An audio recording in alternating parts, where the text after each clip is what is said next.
സങ്കീർത്തനം 107:6. അവർ തങ്ങളുടെ കഷ്ടതയിൽ യഹോവയോട് നിലവിളിച്ചു, അവൻ അവരെ അവരുടെ ഞെരുക്കങ്ങളിൽ നിന്ന് വിടുവിച്ചു. ദൈവജനം അവരുടെ കഷ്ടതയിൽ ദൈവത്തോട് നിലവിളിച്ചപ്പോൾ ദൈവം അവരുടെ ഞെരുക്കങ്ങളിൽ നിന്ന് വിടുവിച്ചെങ്കിൽ നമ്മയും അതുപോലെ വിടുവിക്കുമെന്നതാണ് ഈ വാക്യത്തിലൂടെ ദൈവം നൽകുന്ന വാഗ്ദത്തം. ചില യാഥാർത്ഥ്യങ്ങൾ നാം മറക്കരുത്.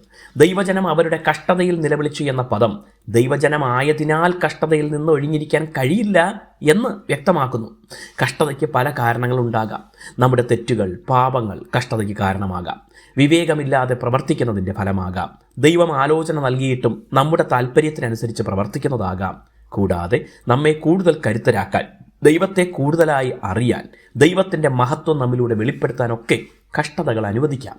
സാത്താൻ നമ്മെ പരീക്ഷിക്കുന്നതിൻ്റെ ഫലമായും കഷ്ടത വരാം. എന്നാൽ കഷ്ടതയിൽ പരാജിതരാകാനോ തളർന്നു പോകാനോ അല്ല, അതിലെ ദൈവിക പദ്ധതി തിരിച്ചറിഞ്ഞ് പ്രതികരിക്കുകയാണ് വേണ്ടത്. അതറിയാനുള്ള മാർഗം കൂടെയാണ് ദൈവത്തോട് തന്നെ നമ്മുടെ കഷ്ടത നിമിത്തം നിലവിളിക്കുന്നത്. അപ്പോൾ ദൈവം അവിടുത്തെ ഇഷ്ടം നമ്മെ അറിയിക്കും. നാം പോകേണ്ട പാത കാണിച്ചു തരും. ലോക മനുഷ്യരിൽ നിന്ന് വ്യത്യസ്തമായി ഏതു സമയത്തും ഈ അറിവും ഉറപ്പും നമുക്കുണ്ടെന്ന് മറക്കരുത്. കഷ്ടതയിൽ പിറുപിറുക്കരുത്. ദൈവത്തെ ചോദ്യം ചെയ്യരുത്. തള്ളിപ്പറയരുത്. ജീവിതം മടുത്തെന്ന് വിലപിക്കരുത്.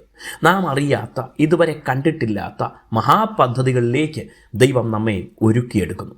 ഞെരുക്കങ്ങളിൽ നിന്ന് വിടുവിച്ചു എന്നിവിടെ പറയുമ്പോൾ 4-5 വാക്യങ്ങളിൽ അവർ മരുഭൂമിയിൽ ജനസഞ്ചാരമില്ലാത്ത വഴിയിൽ ഉഴന്നു നടന്നു.